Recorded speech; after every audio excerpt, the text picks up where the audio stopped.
Assalamu alaikum wa rahmatullahi ta'ala wa barakatuh. J'espère que vous allez bien. Aujourd'hui, Inch'Allah, on va continuer l'explication des 99 noms de Dieu, subhanahu wa ta'ala. Et nous étions arrivés à l'explication du nom As-Sami'. Donc je vais vous mettre le texte à l'écran, Inch'Allah ta'ala. Bismillahirrahmanirrahim. Alhamdulillahi rabbil alamin.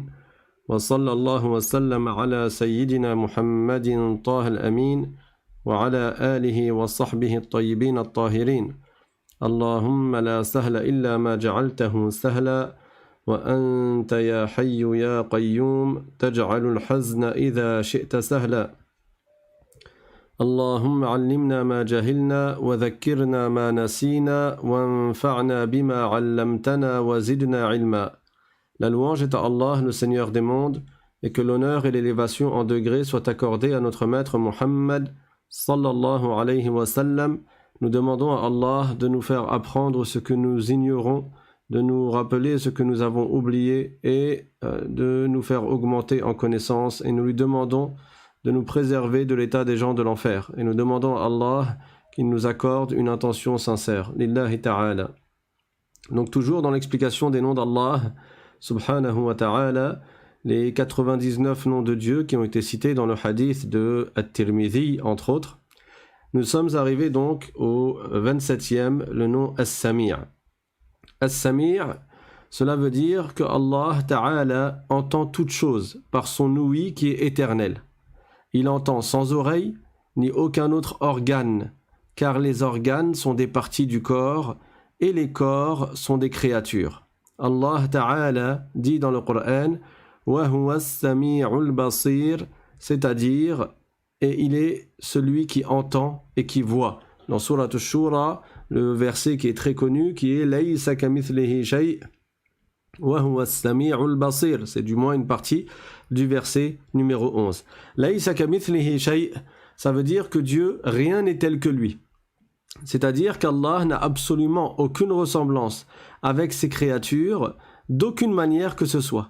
Et Allah a fait suivre cette phrase par la phrase « Wa huwa as-sami'ul basir » qui nous indique deux des attributs de Dieu.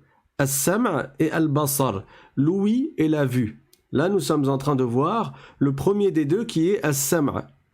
Donc Dieu entend toute chose par son ouïe qui est éternelle. Mais on comprend à partir de la phrase précédente dans le verset du Coran, Laysa kamithlihi shay', qui indique que Dieu ne ressemble pas à ses créatures, on comprend à partir de là que l'ouïe de Dieu ne ressemble pas à l'ouïe des créatures. Allah entend, mais pas comme nous entendons. Parce que nous avons besoin d'une oreille pour entendre. On a besoin d'un tympan pour entendre. C'est un son que nous entendons qui doit être entre telle et telle fréquence. Il ne faut pas que la fréquence elle soit trop basse, ni qu'elle soit trop haute, et ainsi de suite. Alors que Dieu, subhanahu wa ta'ala, il est éternel. Et ses attributs sont éternels. Il n'a pas besoin des créatures. Allah a créé les corps, il n'est pas un corps.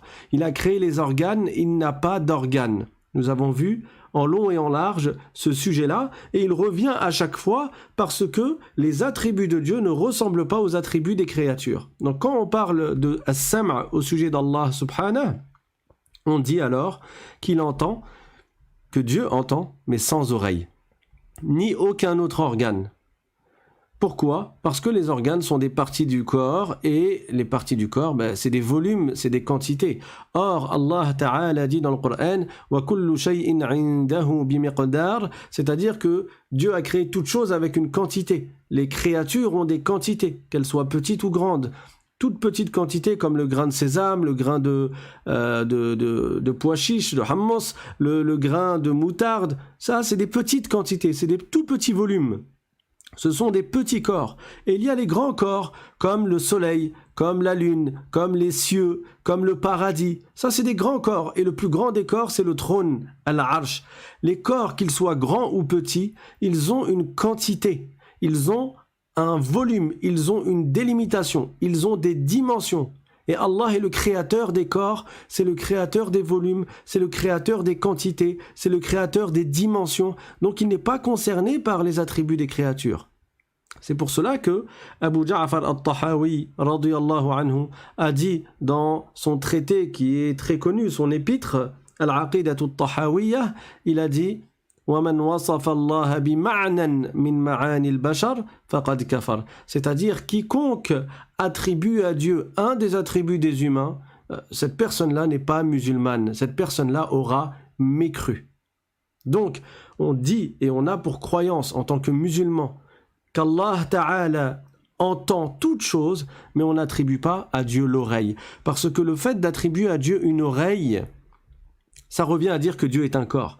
Même si la personne dit « Non, mais l'oreille de Dieu, on ne peut pas se l'imaginer. » Mais à partir du moment où tu lui attribues une oreille, va dans le dictionnaire et va regarder ça veut dire quoi une oreille dans le dictionnaire. Ça n'a pas 36 000 sens. Une oreille, c'est une partie du corps. Une oreille, c'est ce qu'il y a au niveau de ta tête qui te permet d'écouter. Ça a un volume. Donc même celui qui dit Dieu a une oreille, mais pas comme la nôtre. Ou bien Dieu a une oreille parfaite. Ou Dieu a une oreille, mais on ne peut pas savoir comment elle est. Non. Allah Ta'ala n'a pas d'oreille, parce qu'il n'a pas d'organe, parce qu'il n'est pas un corps. Et sur cela ont été unanimes tous les savants de l'islam. Dieu entend toutes choses et il entend sans oreille. Alors, souvent je dis les savants ont dit que, mais je n'apporte pas physiquement leurs livres. Donc j'ai voulu là exceptionnellement vous montrer des exemples de savants extrêmement connus qui ont expliqué cela et qui, lorsqu'ils se sont trouvés à expliquer, lorsqu'ils se sont retrouvés dans des situations où ils devaient expliquer certains versets du Coran ou certains hadiths du prophète sallallahu alayhi wa sallam, regardez comment ils ont fait, regardez comment ils les ont expliqués et comment ils se sont abstenus d'attribuer à Allah les corps ou les caractéristiques des corps comme les organes. Pourquoi ils ont fait cela? Parce que c'est la croyance des musulmans. Donc je vous donne un exemple qui est le scan d'un livre qui s'appelle Ma'alimus Sunan.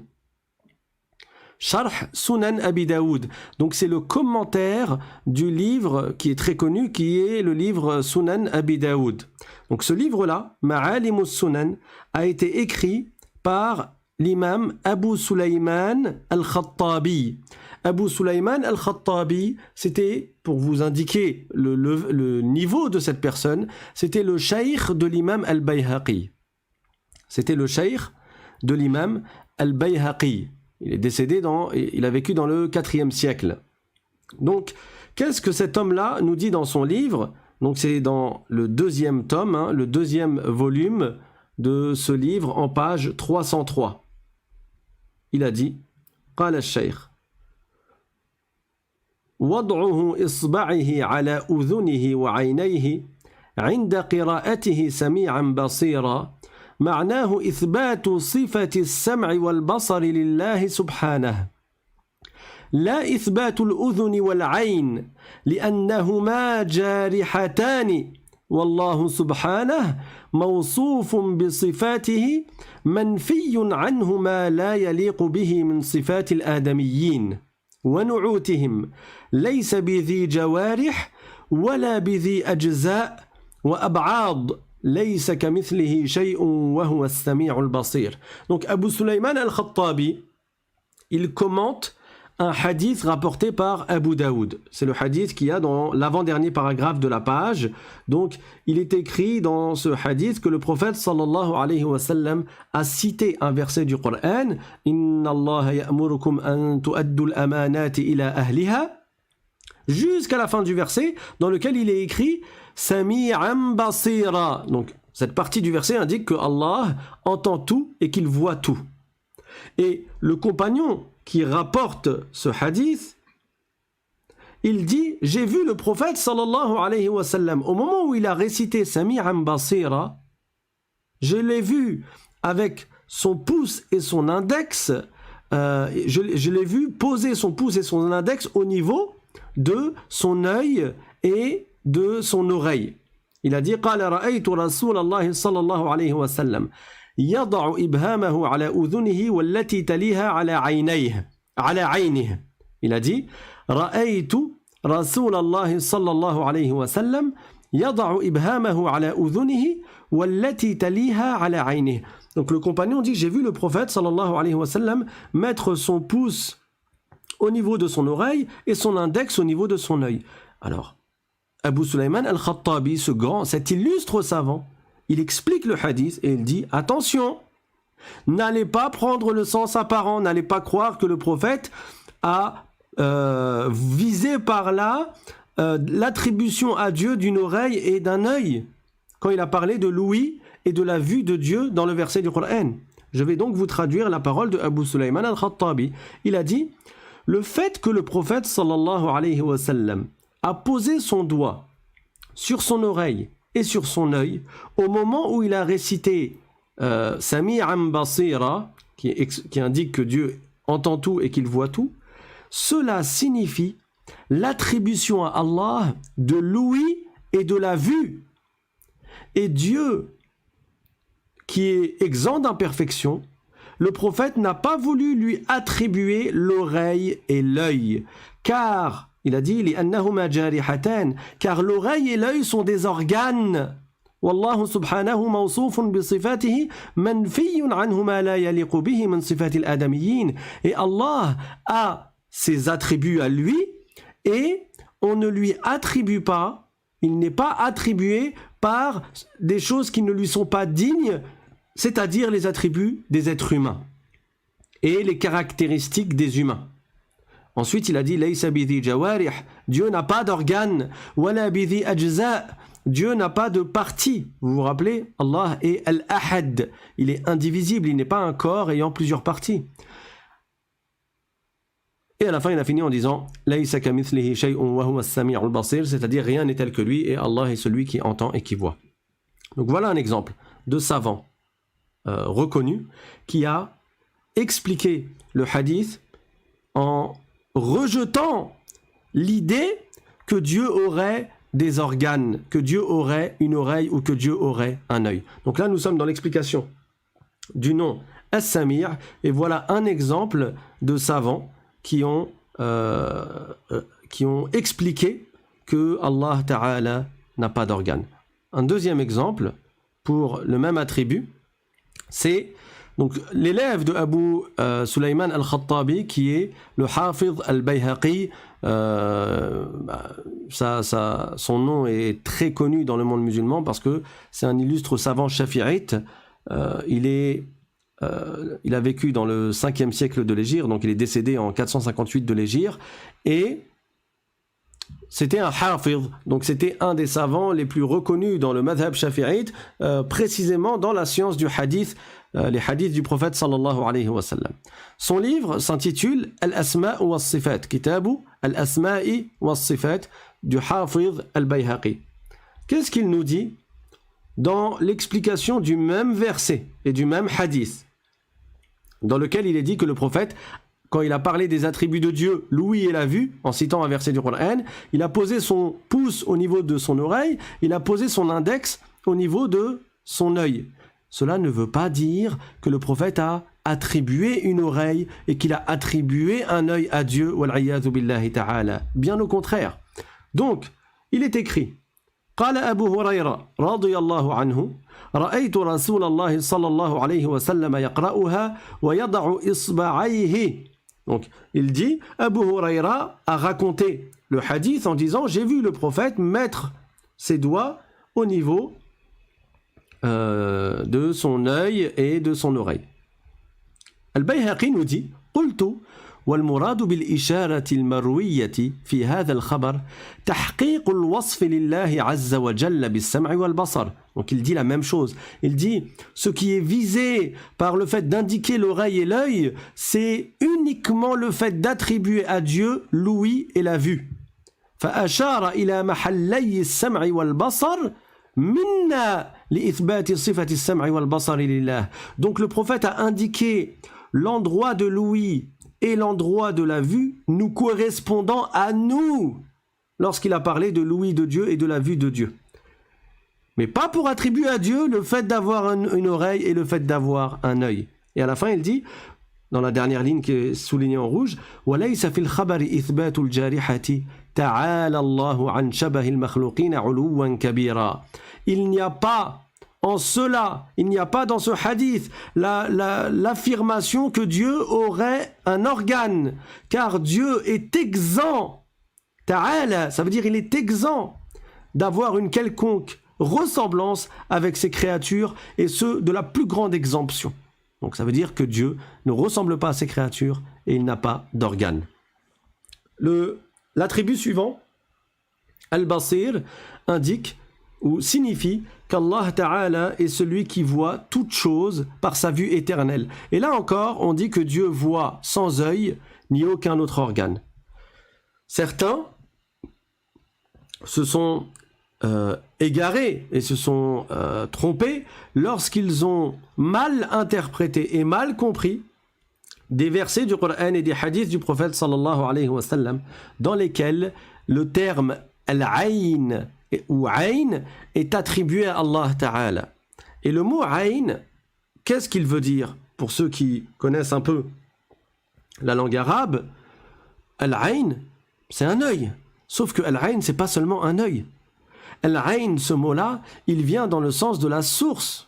Dans les pays arabes, souvent, on entend parler de Ayn Dflan, Ayn Ibrahim, Ayn Intel, Ayn Sayyidi Foulen, la source de... Et les sources, elles ont un nom, en fait, dans les pays, et donc ils l'appellent la source de Intel, la source de Intel, etc. Donc, Al-Ayn, ça vient dans le sens d'une source d'eau. Ayn, ça vient dans le sens d'un espion. Ayn, ça vient dans le sens de l'organe, comme j'ai dit tout à l'heure. Ayn, ça vient dans le sens de la protection. Quand une maman dit à son fils de faire attention à son petit frère, il y a deux garçons, et il y a le grand frère et le petit frère, et la maman, elle dit au grand frère, Ij'al akhaka tahta aynayka. Ça ne veut pas dire, littéralement, prends ton petit frère et mets-le sous ton œil ou sous tes yeux. Mais ça veut dire surveille ton frère. Fais attention à ton frère. Donc, en fonction du contexte, le mot ayn peut avoir différentes significations. Et quand ce mot-là est attribué à Allah dans divers versets du Coran, en aucun cas il ne signifie le premier sens qui vient à l'esprit et qui est l'œil. Pourquoi? Parce que l'œil, c'est un organe. Donc le verset du Coran, وَلِتُصْنَعَ عَلَى عَيْنِ, que l'arche soit construite ala ayni, les savants ont encore une fois expliqué, ils ont dit attention, ça ne veut pas dire que Dieu il a un œil. Ça veut dire que cette arche-là est construite, l'arche de Nuh alayhi salam, sous la protection d'Allah subhanahu wa ta'ala, et d'autres savants ont donné d'autres explications. Mais tous ont été unanimes à dire que Dieu n'a pas d'organes. Et prétendre que Dieu a des organes, ça n'est pas la croyance des musulmans. Ça, c'est la croyance du shirk. Ça veut dire que celui qui croyait qu'Allah Ta'ala était un corps ayant des organes, celui-là, en réalité, était loin du tawhid. Et il doit revenir dans la croyance en l'unicité de Dieu, non seulement en rejetant ces mauvaises croyances de son cœur, la croyance du shirk, et de l'anthropomorphisme, le fait d'attribuer à Dieu le corps ou les parties du corps ou les attributs des corps, et il doit témoigner qu'il n'est de Dieu que Dieu et que Mohammed est le messager de Dieu afin de revenir à l'islam. Parce que cette croyance, qui est de croire que Dieu a des organes, elle est contraire à l'islam. Elle fait sortir la personne de l'islam parce que c'est clairement du shirk. Vous allez me dire, mais alors que veut dire le verset du Coran Tajri bi a'yunina, au sujet, encore une fois, de l'arche de Noé, de Nuh alayhi salam. Là encore, les savants ont donné des explications. Et là encore, je vais vous donner quelques exemples pour que vous voyez de vos propres yeux. Donc cette fois-ci, encore un autre grand savant qui a écrit un livre. Donc là, le livre est connu sous le nom de Sharh ibn Battal, qui est le commentaire de Sahih al-Bukhari. Donc Sharh ibn Battal ala Sahih al-Bukhari. Donc ce savant-là, encore une fois, il est extrêmement connu. Il a fait un commentaire du Sahih al-Bukhari. Et à un moment donné, donc en page 445 du 10e tome de son livre, Al-Mujallad al-Ashir, il dit au sujet des anthropomorphistes, c'est-à-dire au sujet des gens qui prétendent que Dieu est un corps. Et ces gens-là ne sont pas musulmans. Donc lui, il fait une réplique à ces gens-là. Et il a dit فَإِنْ قَالُوا الدليل على صحة ما نذهب إليه من أنه تعالى جسم قوله إن الله ليس بأعور وإشارته إلى عينه بيده وأن المسيح الدجال أعور عينه اليمنى. Donc, il a dit ففي إشارته إلى عينه بيمينه تنبيه منه على أن عينه كسائر الأعين. Là, ça c'est la parole des anthropomorphistes. Et Ibn Battal, il dit, si ces gens-là disent, si ceux qui croient que Allah est un corps, si ces gens-là, ils disent que la preuve que Dieu est un corps, c'est que le prophète sallallahu alayhi wa sallam, il a dit dans un hadith que Allah n'est pas borgne, contrairement au Dajjal, le charlatan, qui est borgne. Donc le prophète a dit Inna Allah laysa bi'awar, c'est-à-dire que Dieu n'est pas borgne, et il a indiqué avec son doigt l'œil, il a indiqué son œil avec son doigt. Les anthropomorphistes, les assimilationnistes, ils utilisent ce hadith pour dire c'est une preuve que Dieu a un œil. C'est une preuve que Dieu a un œil quand le prophète a dit que Dieu n'est pas borgne. Qu'est-ce que Ibn Battal nous répond?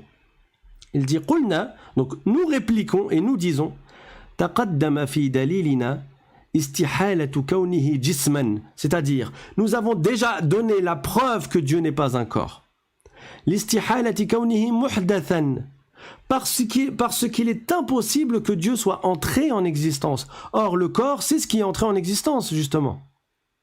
وإذا صح ذلك وجب صرف قوله صلى الله عليه وسلم وإشارته إلى عينه إلى معنى يليق به تعالى وهو نفي النقائص والعور منه. Il a dit à partir de là, donc à partir du moment où Dieu n'est pas un corps parce qu'il n'est pas entré en existence et il est éternel, il est obligatoire d'interpréter le hadith du prophète en question et le fait que le prophète a montré avec son doigt son œil lorsqu'il a parlé, il est obligatoire d'interpréter ce hadith selon un sens qu'il est digne d'attribuer à Allah, qui est l'exemption de Dieu des défauts et du fait d'être borgne et des imperfections. Donc là encore, Ibn Battal nous indique que il ne s'agit pas là d'attribuer à Dieu le corps ou d'attribuer à Dieu un organe. Maintenant, Al-Jami' li Ahkam al-Qur'an. Ce livre est un livre de Al-Qurtubi. Al-Qurtubi, là encore, sa réputation n'est pas à refaire. Il est extrêmement connu et il est connu notamment pour son tafsir, qui est ce livre-là qu'il a appelé Al-Jami' li Ahkam al-Qur'an. Son tafsir, c'est-à-dire son exégèse du Coran. Dans le volume 5, il a dit, au sujet du verset du Coran, donc dedans il y a le terme a'yunina que certains traduisent par nos yeux, et ils disent ah voilà c'est la preuve que Dieu a des yeux. Ils disent oh Dieu a des yeux véritables, et si vous reniez cela ça veut dire que vous ne croyez pas au Coran. On leur dit non, nous on croit au Coran et on croit au verset du Coran tel qu'il est écrit en arabe. Sauf que le mot a'yunina en arabe n'a pas la signification que vous vous êtes imaginé en traduisant littéralement et bêtement. C'est-à-dire en traduisant sans prendre en compte le contexte et l'unicité de Dieu et son exemption de toute imperfection. Donc, Al-Qurtubi, en page 30 du tome 5, il dit وَقَالَ الرَّبِيعُ بْنُ أَنَسْ بِحِفْظِنَا. Donc il cite la parole d'un savant qui s'appelle Al-Rabi' ibn Anas qui a interprété A'yun par la protection. Ça veut dire construit l'arche par la Nuh alayhi salam, construit l'arche sous notre protection. Il n'a pas dit sous nos yeux, il a dit A'yun, ça ne veut pas dire nos yeux, ça veut dire notre protection. Ensuite il a cité la parole de Ibn Abbas qui a dit Bihirasatina wal ma'na wahid. Donc il a utilisé un autre terme en arabe qui indique encore une fois la protection, et il a cité encore une autre phrase dans la dernière ligne وَقِيلَ الْمَعْنَى بِأَعْيُنِنَا أَيْ بِأَعْيُنِ مَلَائِكَتِنَا. Certains savants ont dit ce verset signifie sous les yeux de nos anges, sous les yeux des anges.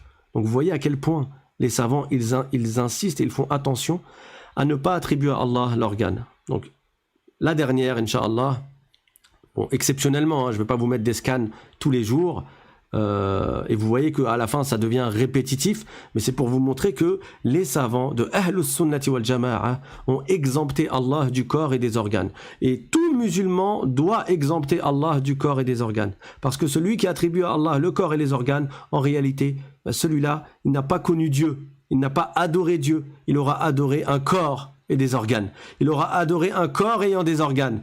Or, Allah n'étant pas un corps qui a des organes, ce n'est pas Dieu que cette personne a adoré, mais c'est une créature qu'elle s'est imaginée. Donc, dernier scan. Minhatul Bari bi Sharh Sahih al-Bukhari, encore un commentaire du Sahih al-Bukhari qui a été fait par un grand savant shafi'ite qui s'appelle Zakaria al-Ansari. Radiyallahu anhu, que c'est tellement un grand savant que certains l'appelaient Shaykh al-Islam. Donc Abu Yahya Zakaria al-Ansari, qui est enterré en Égypte, c'est un savant shafi'ite. Là encore, pour le verset Tajri bi a'yunina et walitusna'a ala ayni, donc il a fait tout un chapitre sur l'explication des versets du Coran dans lesquels le terme ayn en arabe est utilisé. Et il a dit walitusna'a ala ayni ay ala ri'ayati wa hifdhi. Donc ay ala ri'ayati wa hifdhi. Donc ça veut dire que le verset qui indique que l'arche de Noé va être construit ala ayni, ça veut dire quoi ala ayni? Ça veut pas dire sous l'œil de Dieu dans le sens que Dieu a un organe, mais ça veut dire sous la protection d'Allah subhanahu wa ta'ala. Voilà pour les noms d'Allah As-Sami' et Al-Basir. Donc, en résumé, qu'est-ce qu'on en comprend et qu'est-ce qu'il faut retenir? C'est que Dieu voit tout, mais sans œil ni aucun autre organe. Et Dieu entend tout, sans oreille ni aucun autre organe. Et que c'est cela la croyance de tous les musulmans. Et celui qui attribue à Dieu des organes, que ce soit un œil, un visage, une face, un pied, ou ce que vous voulez parmi les organes, celui-là aura attribué à Dieu un attribut des créatures. Et celui qui attribue à Allah un attribut des créatures n'est pas musulman. Donc il doit revenir à l'islam en prononçant les deux témoignages. Une fois, il y a quelqu'un qui connaissait le Coran par cœur. Par cœur. Et il le connaissait selon les 10 récitations. Sauf qu'il n'avait pas appris la science de la religion. Il avait passé son temps à mémoriser le Coran. Mais il ne suffit pas de mémoriser le Coran. Il faut le comprendre tel que les savants l'ont expliqué. Et cet homme, un jour, il a fait du shirk, malgré sa grande mémorisation, malgré son par cœur du Coran, le fait qu'il le connaissait par cœur, il est tombé dans le shirk. Comment est-il tombé dans le shirk? Il a dit, Dieu a des oreilles. Il a attribué à Dieu des oreilles. Alors les musulmans sont venus les voir et lui ont dit, mais comment oses-tu dire cela? Il n'est pas permis d'attribuer à Allah des oreilles. Et qu'est-ce qu'il a dit? Il a dit, n'est-ce pas que le prophète sallallahu alayhi wa sallam a dit l'Allahu ashaddu adhanan? Et en fait, lui, il a mal entendu le hadith et il l'a mal mémorisé. Quand il a mémorisé de travers le hadith, dedans, il a utilisé le terme oreille, adhanan au pluriel. Alors que le hadith est l'Allahu ashaddu adhanan. Il n'y a pas de prolongation. Et ça change tout le sens. Ça veut dire que Allah agrée la récitation de celui qui récite le Coran avec une voix, une belle voix. Donc il est bien, quand tu récites le Coran, de mettre une intention sincère et d'essayer de la réciter de la meilleure voix que tu peux. C'est ça l'explication du hadith, que Dieu agrée, que Dieu récompense celui qui s'efforce, ou celui qui récite le Coran et qui le récite avec une belle voix. Mais ça ne veut pas dire que Dieu a des oreilles. Il n'y a même pas le mot oreille dans le hadith. Il n'y a pas le mot adhan. Il y a le mot adhan. Et adhan, ça veut dire istima'. Et les savants ont expliqué ce hadith en disant Dieu agrée celui qui récite le Coran avec une belle récitation. Et cet homme, il a refusé d'accepter la vérité. Il a dit non, il y a un hadith dans lequel le prophète a dit l'Allahu ashaddu adhanan. Donc il a déformé le hadith et il a attribué à Dieu des oreilles. Et ça, c'est le fruit de quoi? De l'ignorance. Et quand je dis l'ignorance, c'est-à-dire l'ignorance dans le tawhid, l'ignorance dans la science de la religion. Il ne suffit pas d'apprendre des sourates du Coran pour être un connaisseur, pour être un savant en sciences de religion. Mais il faut apprendre ce que les savants nous ont appris et nous ont expliqué. Et c'est ainsi que, Inch'Allah, on s'élèvera dans la compréhension et dans notre religion. Parmi les noms d'Allah subhanahu wa ta'ala, il y a également Al-Hakam. Al-Hakam, ça veut dire qu'Allah juge entre ses créatures dans l'au-delà. Et il n'y a pas de juge autre que lui. Il est juste dans son jugement.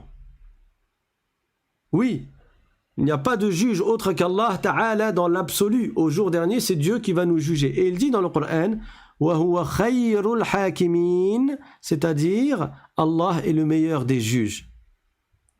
Mais attention, il y a des gens maintenant, la moindre remarque que tu vas leur faire, ils vont te dire, il n'y a que Dieu qui me juge. Des fois, ils te mettent même ça sur leur t-shirt. Ils ont un t-shirt qu'ils ont acheté volontairement pour l'écriture qu'il y a dessus, et c'est écrit en gros « Seul Dieu peut me juger ». Mais ça ne veut pas dire que dans ce bas monde, il n'y a pas du tout de juge. N'est-ce pas qu'il y a des juges dans ce bas monde? Toi-même, si tu vois quelqu'un voler, n'est-ce pas que tu vas dire qu'il a volé? Tu auras jugé, mais tu l'auras jugé selon ce qui a été révélé au prophète Mohammed sallallahu alayhi wa sallam, comme choses qui sont interdites et comme choses qui sont obligatoires et ainsi de suite. Donc il y a des gens, si tu veux leur dire ne fais pas cela, c'est haram, ou bien ne dis pas telle parole parce que cette parole est contraire à l'islam, ou bien ne fais pas tel acte parce que cet acte est une désobéissance à Allah. Il te dit laisse-moi tranquille, il n'y a que Dieu qui me juge. Et je suis en train de te porter le conseil. Je suis en train de te dire justement que la loi d'Allah subhanahu wa ta'ala est telle et telle chose. Donc il ne faut pas mélanger les choses et refuser tout conseil dans le bien sous prétexte que de cette phrase-là, c'est Allah qui juge. Allah nous jugera dans l'au-delà. Mais Allah nous a ordonné dans ce bas monde d'inciter les gens à faire le bien et à éviter le mal. Allah Ta'ala dit dans le Coran كنتم خير أمة أخرجت للناس تأمرون بالمعروف وتنهون عن المنكر وتؤمنون بالله. C'est-à-dire vous êtes les meilleurs, la meilleure des communautés, vous ordonnez le bien, vous interdisez le mal et vous croyez en Allah. Donc Allah, c'est Al-Hakam, c'est-à-dire qu'il jugera entre ses créatures dans l'au-delà. L'imam Ali radiyallahu anhu a dit dans une parole rapportée par Al-Bukhari dans son chapitre Al-Riqaq de son Sahih, il a dit Al-yawm al-amalu wa ghadan al-hisab. Aujourd'hui, il y a les œuvres, les actes, et demain, les comptes. Ça veut dire demain, on rendra des comptes à Allah subhanahu wa ta'ala. Et c'est Dieu qui va nous juger. Et Dieu n'est pas injuste. Et voyez la sagesse dans l'ordre dans lequel ont été cités ces noms d'Allah subhanahu wa ta'ala. Le 29e nom, c'est Al-Hakam, qui indique que Allah va nous juger dans l'au-delà. Et le 30e nom, c'est quoi? Al-Adl, c'est-à-dire qu'Allah est exempt de l'injustice, de l'oppression. L'injustice est impossible s'agissant d'Allah subhanahu wa ta'ala. Qu'est-ce qu'on en comprend? On en comprend qu'au jour dernier, Dieu va nous juger, mais que Dieu va nous juger dans l'au-delà avec justice et équité, et qu'il est exempt de l'injustice. Personne ne subira d'injustice. Rappelez-vous le dernier verset du Coran qui a été révélé au prophète Mohammed sallallahu alayhi wa sallam. J'en ai déjà parlé dans certains cours. Allah Ta'ala a révélé au prophète sallallahu alayhi wa sallam le Coran, et le Coran est descendu sur le prophète par étapes. Quand il a eu l'âge de 40 ans, il y a quelques versets que Jibril alayhi salam lui a révélés, lui a enseigné. C'est les premiers versets de Suratul Alaq, qui commencent par Iqra bismi rabbika alladhi khalaq, khalaqal insana min alaq, Iqra wa rabbukal akram. Les 5 premiers versets de cette sourate, ce sont les premiers versets à avoir été révélés au prophète Mohammed sallallahu alayhi wa sallam. Et à chaque occasion, Jibril alayhi salam venait enseigner au prophète de nouveaux versets en fonction des situations.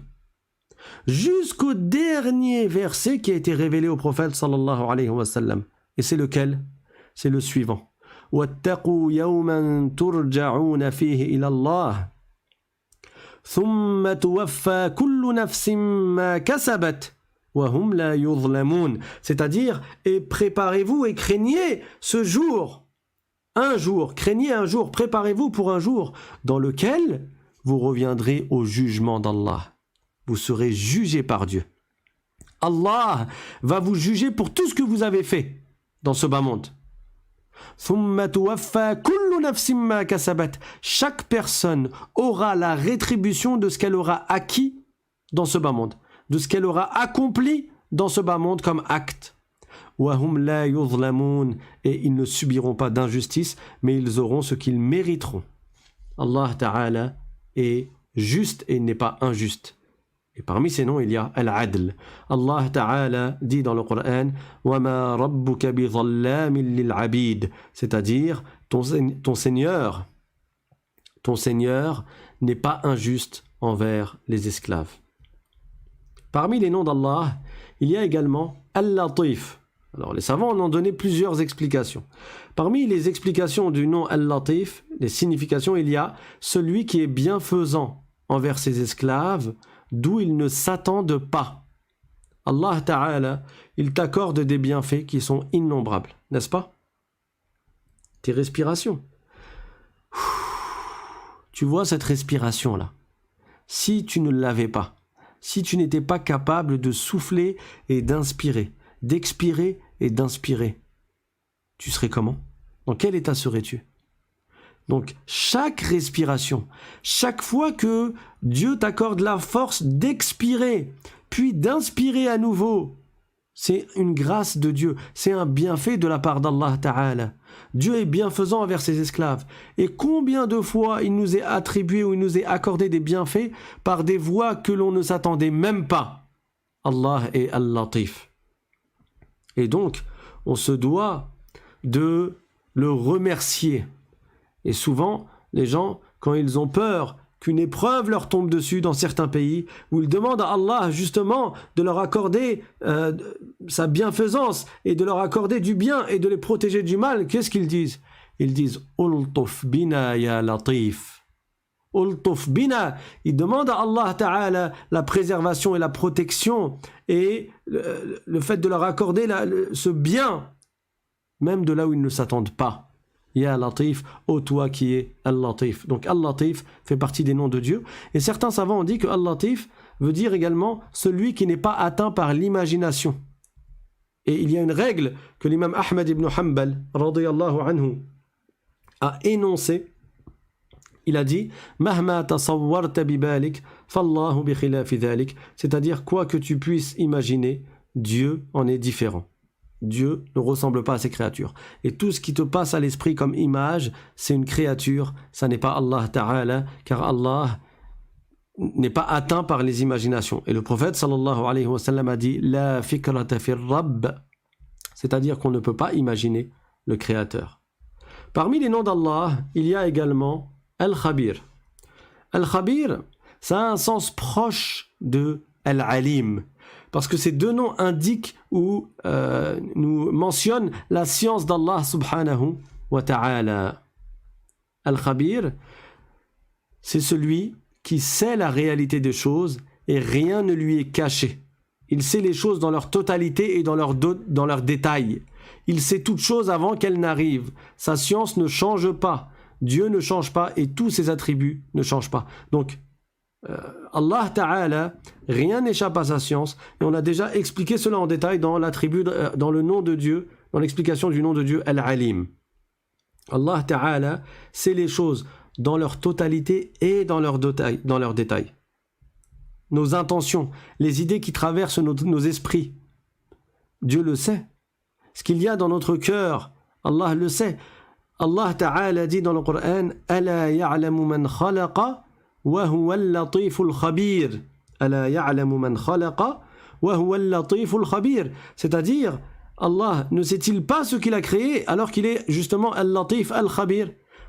Al-Khabir, c'est donc un des noms de Dieu. Là, on a cité Al-Latif, c'était l'explication du nom qui était juste avant. Et Al-Khabir, c'est-à-dire que rien n'échappe à la science d'Allah. Donc, il sait ce qu'il a créé. Et c'est la preuve que nous, on ne crée rien du tout. Toi, tu ne sais pas combien de pas tu as fait aujourd'hui. N'est-ce pas? Tu ne sais pas. N'allez pas me dire, oui, mais dans l'application de Samsung, il y a écrit le nombre de pas. Ouais, ben, regarde pas l'application et dis-moi, tu as fait combien de pas, ne serait-ce que dans l'heure. N'allez pas me dire, ben, dans l'heure, j'ai fait 0 pas parce que j'étais assis toute l'heure. D'accord. Mais une personne qui sort et qui va faire un footing, elle revient chez elle, elle regarde pas son téléphone Samsung. Je sais pas si les iPhones, ils ont aussi ça. En tout cas, bon, j'imagine, hein, ils doivent avoir. Pour pas faire de jaloux ou de... Bref. je me perds. Donc, la personne, elle sort, elle va marcher, elle va courir, elle revient chez elle.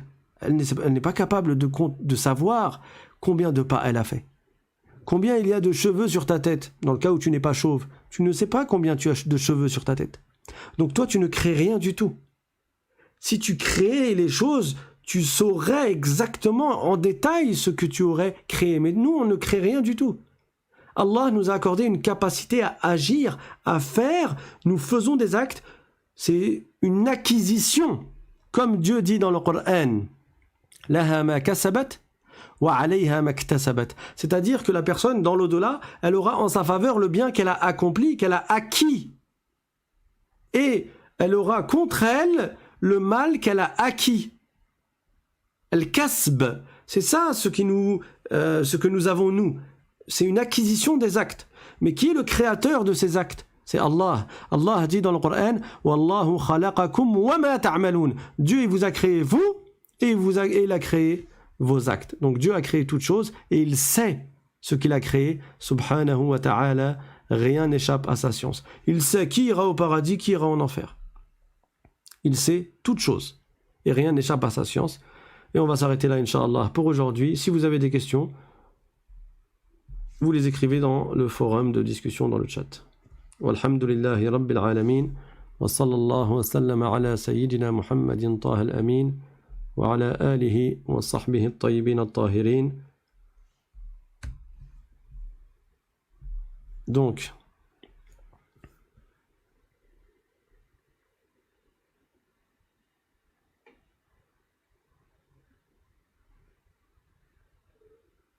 pour ceux dont le texte n'était pas clair, il faut faire des mises à jour des fois. Je ne sais pas si le problème vient de chez moi, de ma connexion, mais en tout cas, il y a des gens pour qui le texte est clair, dans le sens où il n'est pas flou sur leur écran. Donc n'hésitez pas à faire une mise à jour de votre page YouTube. Et de toute manière, vous avez accès au cours, même après la fin du cours. Hein. Le cours est toujours disponible. Il y a une question de Habib. Assalamu alaikum, comment fait-on lorsqu'on a des idées mauvaises qui nous traversent l'esprit au sujet d'Allah ou au sujet du messager? Est-ce que nous sortons de la religion? Y a-t-il des invocations? Les idées qui traversent ton esprit malgré toi, tu n'es pas chargé au sujet de ces idées-là, parce que c'est malgré toi, c'est pas toi qui as voulu. Sauf que toi, tu as comme obligation de les rejeter de ton cœur. Le prophète sallallahu alayhi wa sallam a parlé de cela. Les compagnons sont venus le voir, alayhi salatu wa sallam, et ils lui ont dit, il nous arrive des choses, c'est-à-dire des choses qui traversent nos esprits, on n'ose même pas t'en parler. Tellement c'est quelque chose d'abominable, tellement c'est des choses graves, on n'ose même pas te dire c'est quoi. Et on les rejette. On déteste ces choses-là. Le prophète sallallahu alayhi wa sallam a dit, est-ce que c'est ce qui vous arrive réellement? C'est-à-dire que des idées traversent vos esprits, des idées mauvaises, au sujet de Dieu par exemple, et vous les rejetez? Ils ont dit oui. Alors le prophète a dit, fadhaka sarihul iman. Il a dit, ça c'est la preuve de votre foi, de la fermeté de votre foi. Donc le fait que des idées traversent ton esprit, et ces idées elles sont mauvaises, au sujet d'Allah, au sujet du prophète, au sujet de la religion de l'islam, ça c'est pas quelque chose que tu peux contrôler. Le shaitan, qui est à côté de nous, il nous insuffle, il nous envoie des mauvaises idées. Il nous insuffle des mauvaises idées dans notre cœur, dans notre esprit. Ça, on n'est pas capable d'empêcher l'arrivée de ces idées à notre esprit. Mais on est capable de quoi? On est capable de les détester. On est capable de les rejeter. Et c'est ce que nous devons faire. Maintenant, y a-t-il des invocations? Oui. Une fois, le prophète sallallahu alayhi wa sallam était avec ses compagnons. Et le prophète leur a dit, il arrive à l'un d'entre vous que une question se pose à lui. Et quand il dit une question se pose à lui, ça veut dire que le shaitan, il lui envoie des questions. Pourquoi il lui envoie des questions? Est-ce que le shaitan, le diable, il veut apprendre la religion? Non, il veut pas apprendre la religion. Il te pose des questions pour te faire chuter dans l'égarement. pour te faire tomber dans le shirk ou dans le doute au sujet d'Allah, ou au sujet de l'islam, ou au sujet du prophète sallallahu alayhi wa sallam, ou il essaye de te faire tomber dans l'anthropomorphisme, l'assimilationnisme, le shirk, le fait de faire ressembler Dieu à ses créatures. Donc le prophète sallallahu alayhi wa sallam a dit, il arrive à l'un d'entre vous qu'une question se pose en lui. C'est-à-dire que le shaitan lui pose la question, qui a créé ce monde? Vous allez me dire, mais on sait qui a créé ce monde. C'est Dieu qui a créé ce monde. Et la personne, elle répond en elle-même, elle répond dans sa tête. C'est Allah qui a créé ce monde. Pourquoi le shaitan pose cette question qui est évidente? Et le shaitan connaît la réponse. Et la personne, elle connaît la réponse. Pour habituer la personne à répondre aux questions qui traversent son esprit. Le prophète a dit, ensuite, il y a une deuxième question qui vient à l'esprit de la personne. Et c'est quoi? Et c'est là la question piège. C'est la question, qui a créé Allah? Or, on sait tous que Dieu n'a pas de créateur puisqu'il est éternel. Alors le prophète sallallahu alayhi wa sallam a dit à ses compagnons, si l'un d'entre vous, il lui arrive cela, alors qu'ils disent « Amantu billahi wa bi rusulih » c'est-à-dire « J'ai cru en Allah et en ses messagers ». Et le prophète a indiqué de penser à autre chose. Donc c'est quoi la solution quand des mauvaises idées traversent ton esprit au sujet d'Allah, au sujet de l'islam? C'est de ne pas y penser, de ne pas réfléchir dedans, de ne pas méditer là-dessus, mais de t'efforcer de penser à autre chose tout en faisant du dhikr et en disant « Amantu billahi wa bi rusulih » Amantu billahi wa bi rusulih, c'est-à-dire j'ai foi en Allah et en ses messagers. Mais tu ne restes pas pendant 1 heure comme ça à réfléchir et à te poser des questions, à essayer de trouver des réponses aux questions qui se posent dans ta tête, parce que tu ne vas pas t'en sortir avec ça. Le shaitan, il va pas te lâcher. S'il voit que tu parais perturbé, parce que le shaitan ne sait pas ce qu'il y a dans ton cœur, mais il observe ton état physique, il observe ton état extérieur.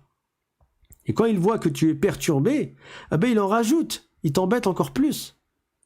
Rappelez-vous, pour ceux qui, parmi vous, ont des frères et sœurs, quand vous étiez enfant, quand ton frère vient t'embêter, tu lui dis « Arrête, lâche-moi », qu'est-ce qu'il fait? Il continue, il t'embête. Tu dis « Mais laisse-moi ». Il continue, il t'embête.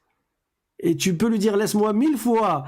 Il voit qu'il y a un effet dans ses agissements. Et donc, il continue à t'embêter. Mais quand tu l'ignores totalement. Il te parle, tu ne lui réponds pas. Il essaye de t'embêter avec ses mains à jouer devant ton visage, il met ses mains sur toi, tu l'ignores totalement. Il y a un moment, il va en avoir marre. Il va ressentir que ses agissements n'ont pas d'effet sur toi et c'est lui qui va se lasser et il va arrêter. Le shaitan, c'est pareil. Il t'envoie des questions, il t'envoie du waswas, il essaye de te perturber. Si tu es là à montrer, à exprimer avec ton visage que tu n'es pas bien, forcément, il va savoir que tu n'es pas bien et il va en rajouter. Par contre, si tu gardes le sourire et tu fais comme si de rien n'était et tu t'efforces de penser à autre chose et tu agis comme si tu pensais à autre chose, le shaitan au bout d'un moment va te lâcher et il va arrêter de faire cela. Inch'Allah ta'ala. Et bien entendu, il est important de faire beaucoup de dhikr parce que chaque fois que tu cites le nom d'Allah, que tu évoques le nom d'Allah, le shaitan s'éloigne de ton cœur parce que lui il insuffle des mauvaises idées dans ton cœur, mais chaque fois que tu fais du dhikr, cela repousse le shaitan de ton cœur.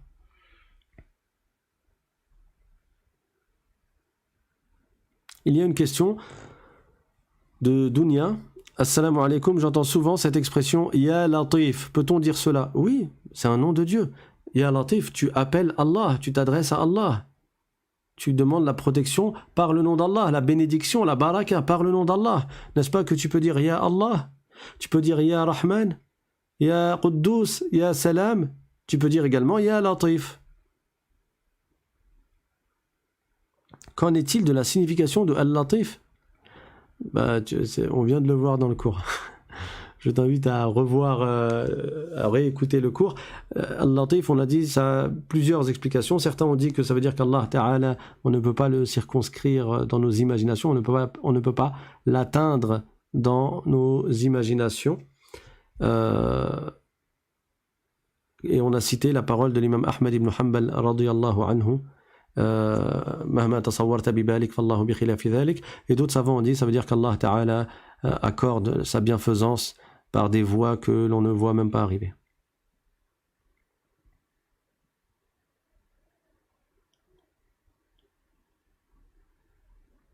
Alors, pour la question de intisar, il faut savoir que les enfants apprennent petit à petit. Et l'habitude des savants était d'enseigner aux enfants les paroles des savants, d'enseigner aux enfants les paroles des savants, même s'ils étaient à un âge où ils ne comprenaient pas encore l'ampleur et la signification de ces paroles. Puis, quand ils allaient grandir, ces enfants, ils allaient comprendre ce qu'ils avaient appris par cœur dans leur bas âge. Par exemple, les enfants, on leur apprend la parole de l'imam Ahmad ibn Hanbal. Mahma tasawwarta bibalik, fallahu bi khilafi dhalik. C'est-à-dire, quoi que tu t'imagines, Allah est différent de cela. Même si lui, il a 4 ans, il ne comprend pas encore. Quand il va grandir, il va comprendre, Inch'Allah. Tu lui enseignes la parole de l'imam Abu Ja'far al-Tahawi, rahimahullah. Ta'ala ya'nillah anil hudud wal ghayat. والأركان والأعضاء والأدوات ولا تحويه الجهات الست كسائر المبتدعات. C'est-à-dire, Dieu est exempt des limites, des extrémités, des côtés, des organes, que ce soit des petits organes ou des grands organes, des organes petits ou grands. Et il n'est pas concerné par les 6 directions, contrairement aux créatures. Apprends-lui qu'il apprenne par cœur ce genre de paroles qui sont des règles de tawhid et des règles en islam. Et quand il va grandir petit à petit, il va comprendre. Et bien sûr, cela lui sera expliqué. Mais on ne dit pas comment est Allah. Et je t'invite à revoir les cours numéro 4 du Tawhid, ou même les premiers cours, 3, 4, 5 sur le Tawhid, qui sont sur la chaîne YouTube L'Islam Simplement. On a expliqué que on ne demande pas le mot comment au sujet d'Allah. Pourquoi ? Parce que le comment, c'est ce par quoi on caractérise les créatures. Le comment, c'est le terme qu'on utilise lorsqu'on attend une description physique. Or, Allah Ta'ala n'est pas concerné par la description physique. Si tu dis comment est la table elle est rectangulaire, elle est ovale, elle est triangulaire, elle est carrée, elle est en bois, elle est en aluminium, elle est en plastique, elle est en verre. C'est ça le comment. C'est la description physique. Et Allah est le créateur du comment. Il est le créateur des corps. Donc il n'est pas concerné par le comment. On ne demande pas comment est Dieu. Et on ne dit pas je ne sais pas comment est Dieu. On dit que Dieu n'a pas de comment parce qu'il a créé le comment, il a créé les corps. Et c'est ce qu'a dit Ali ibn Abi Talib radiyallahu anhu, le cousin du prophète sallallahu alayhi wa sallam. Il avait dit Inna alladhi kayyafa al-kayfa la kayfa lah. C'est-à-dire celui qui a créé le comment n'a pas de comment.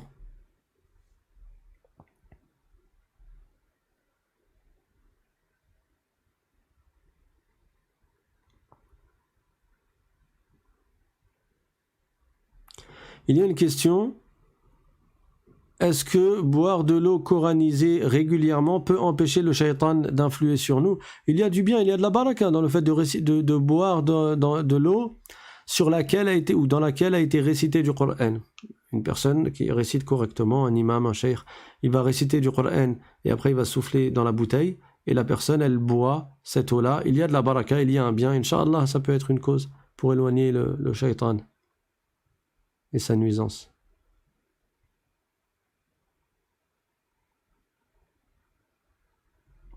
Il y a une question. Pour ceux qui veulent invoquer par les noms de Dieu enseignés dans le cours, est-ce que cela est correct si nous rajoutons Ya devant chaque nom ou y a-t-il des règles? Oui, tu peux dire Ya Allah. Le terme Allah ne change pas. Ya Allah, ça reste tel quel. Comme quand tu dis tout seul Allah. Pour ceux d'après, tu enlèves l'article défini. Alif Lam. Tu enlèves elle. Si tu veux dire Ya en t'adressant à Allah, Ya, ça veut dire O. Quand tu t'adresses, c'est le O avec un accent circonflexe. O. Quand tu dis O, un tel en fait. Quand tu dis Ya Allah, tu gardes le mot Allah tel quel. Mais quand tu cites les autres noms, tu enlèves le elle. Ça fait Ya Rahman. Tu dis pas Ya Ar-Rahman. Tu dis Ya Rahim. Tu dis pas Ya Ar-Rahim. Tu dis Ya Malik. Tu dis pas Ya Al-Malik. Et ainsi de suite. Inch'Allah, prochainement, on va vous mettre un audio, une vidéo dans laquelle il y aura les 99 noms de Dieu qui seront récités avec une très belle voix, masha'Allah. Et comme ça vous permettra de les apprendre par cœur. Alhamdulillah, parmi on va dire les biens ou les bonnes conséquences du fait qu'on avance lentement dans le cours, c'est que vous avez largement le temps d'apprendre les noms de Dieu par cœur. Bah oui, on en fait 2 ou 3 ou 4 ou 5 par lundi. Donc, même si tu dis t'as pas le temps, en fait t'as le temps là, d'apprendre d'un lundi à un autre les noms qui ont été cités. Regardez là, on en est déjà au 30e à peu près. Déjà, ceux qui n'ont pas encore appris les 30 premiers, hâtez-vous, hein. Hâtez-vous de faire le bien. Donc apprenez-les par cœur. Et après, pour la suite, pareil. Vous allez apprendre par cœur 2 ou 3 par semaine. Et à la fin, vous connaîtrez les 99 noms, Inch'Allah. Et vous pourrez les réviser en écoutant en boucle la vidéo qui sera prochainement mise à votre disposition, bi'idhnillahi ta'ala, où il y aura les 99 noms de Dieu.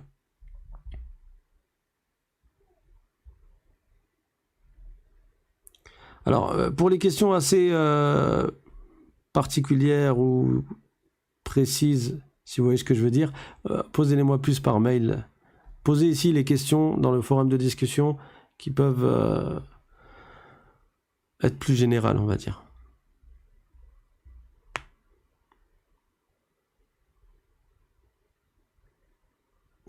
Bon, visiblement, il n'y a plus de questions auxquelles je suis apte à répondre. Hein. Il y a eu des questions, mais comme je vous ai dit, hein, je ne réponds pas forcément à toutes les questions. Barakallahu fikum.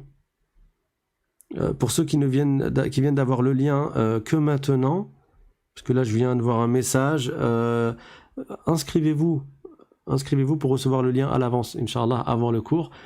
Par WhatsApp, vous pouvez vous inscrire également sur Telegram. Ça s'appelle l'Islam simplement également. Et comme ça, à chaque fois, vous recevrez le lien. Pour recevoir le lien par WhatsApp, vous envoyez un mail à l'islam.simplement@gmail.com. Et comme ça, avant chaque cours, on vous envoie le lien, Inch'Allah.